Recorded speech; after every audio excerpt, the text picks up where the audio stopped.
Meu nobre, isso não significa nada, é só um desenho como qualquer outro desenho. Função é muito mais profundo do que isso. Fala aí pessoal, meu nome é Marcos, eu sou matemático de formação, de alma e de coração, e hoje eu vou te mostrar que função não é só esse negócio de f de x igual não sei o que. Calma lá, meu camarada, calma lá, que função é um tema muito mais amplo do que isso, e duas funções com a mesma lei podem ser completamente diferentes, é o que eu vou te mostrar a partir de agora.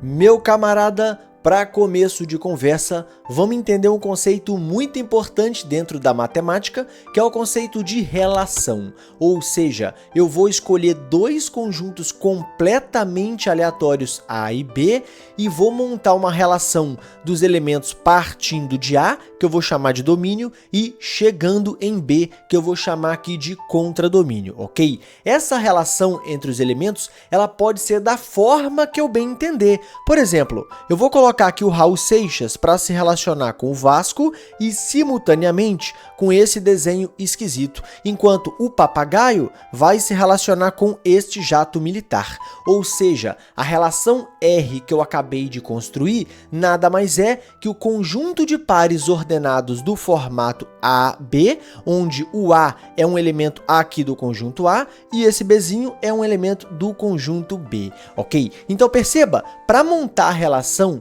eu não tenho nenhuma restrição. Se eu quiser, eu posso colocar o Raul Seixas para se relacionar com todo mundo aqui do conjunto B simultaneamente e montar minha relação R da forma que eu bem entender, ok? Agora, vamos entender um pouco de função. O que é uma função, meu camarada? Uma função nada mais é do que uma relação que segue duas propriedades. Veja bem.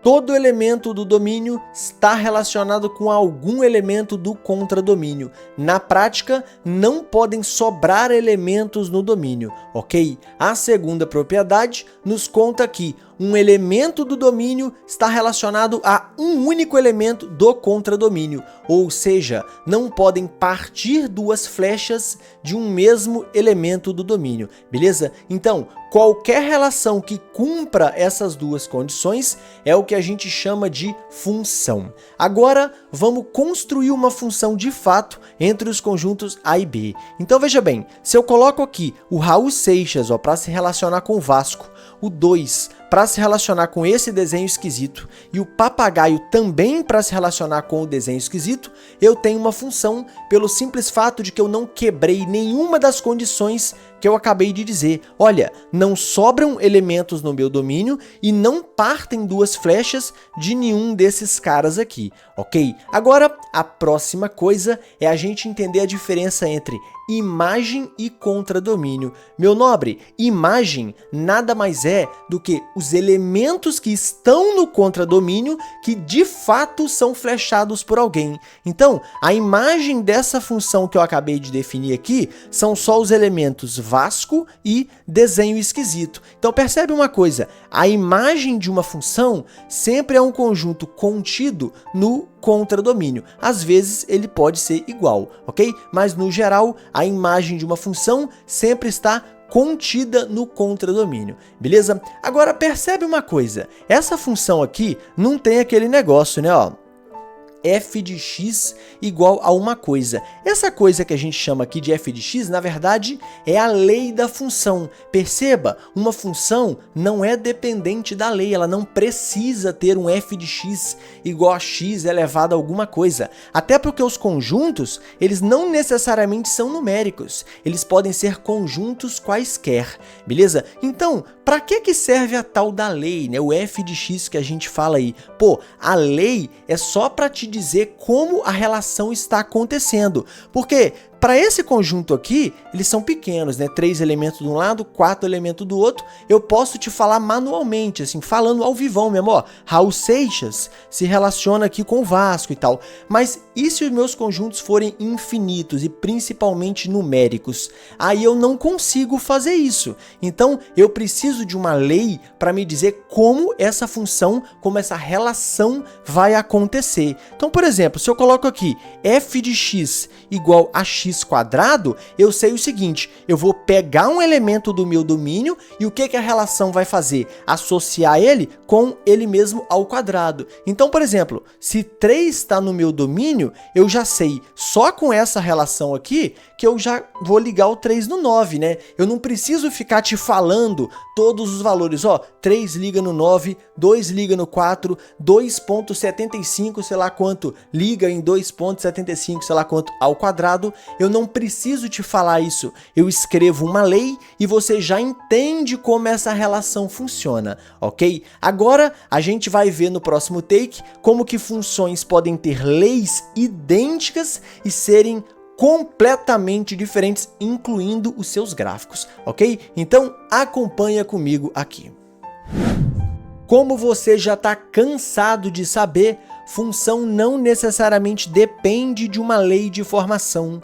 Ela precisa ter um domínio, um contradomínio e, claro, uma forma com que essa relação acontece, ok? Então, quando eu desenho esse negócio aqui, pô, isso aqui é só um desenho, cara, isso não é uma função. Cadê o domínio? Cadê o contradomínio? Não existe? Claro que tem que existir. Então, eu vou definir aqui para vocês, tá? Eu vou colocar aqui, por exemplo, o domínio são os números naturais 1 e 2. E aí, na hora de eu construir o meu contradomínio, eu só preciso garantir que a imagem dessa função esteja dentro do contradomínio. Então, pô, 1 mais 2 dá 3, 2 mais 2 dá 4. Pronto, a imagem está aqui. Agora eu posso colocar qualquer outra coisa, ó. Vou colocar o π.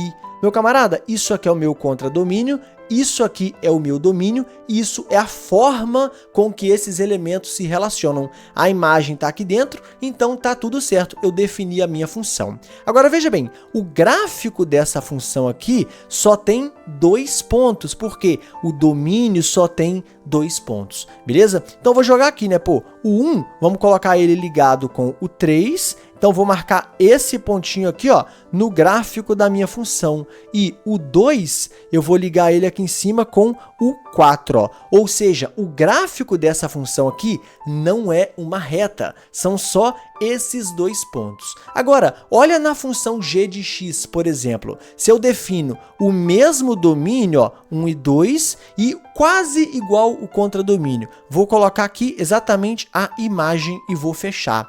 Essa função tem o mesmo gráfico que essa, mas é completamente diferente. Quer um exemplo? Essa aqui eu posso inverter, essa aqui eu não posso inverter, pelo simples fato do contradomínio ser diferente. Então, para duas funções serem idênticas, tudo tem que ser idêntico, o domínio, o contradomínio e, no caso aqui, a lei de formação, ok? A relação tem que ser exatamente a mesma. Agora veja bem, se eu coloco aqui, por exemplo, no domínio, ó, os números reais e no contradomínio os números reais, por quê? Eu sei que a imagem vai estar aqui dentro, então eu já defino um contradomínio bem grande para já me precaver de qualquer problema, ok? Aí sim, quem vai ser o gráfico dessa função g? Aí sim, meu camarada, o gráfico vai ser a reta inteira, beleza? Porque eu posso pegar qualquer ponto aqui da reta real e associar com o x mais 2, aí eu vou construindo aquele gráfico todinho ali, tá? Mas via de regra, você não pode falar que o gráfico disso aqui é uma reta sem antes falar quem é o seu domínio. Você pode até fazer algumas coisas aqui para lá de estranhas, tá? Por exemplo, ó, e se eu quiser definir o meu domínio aqui como o intervalo de 1 até 2 unido com o intervalo, sei lá, aqui, velho, de 3 até 6, por exemplo, aqui. Ah, contradomínio? Novamente, vou colocar os reais, porque como eu tô preguiça de calcular a imagem para botar bonitinho, eu já coloco os reais, porque eu sei que, pô, a imagem vai estar contida aqui dentro mesmo e não vai fazer nenhuma diferença para mim, não. Então, veja bem, o gráfico dessa função aqui, meu nobre amigo, ele seria apenas 2 segmentos de reta, ó. Um segmento que vem aqui do 1 ao 2, né? Ó, 1 ao 2, e depois um outro segmento que viria aqui do 3 até o 6, ok? Então, o gráfico dessa função são só esses 2 segmentos. O gráfico dessa função são 2 pontos. E se eu lançasse, igual eu já fiz, os números reais aqui, ó, real para real, então o gráfico dessa função g seria toda a reta. Então perceba, se você muda o domínio e o contradomínio, você muda completamente a função, mesmo que as leis sejam idênticas, ok? Então, espero que vocês tenham gostado desse vídeo. Até o próximo, se inscrevam nesse canal aqui e tchau!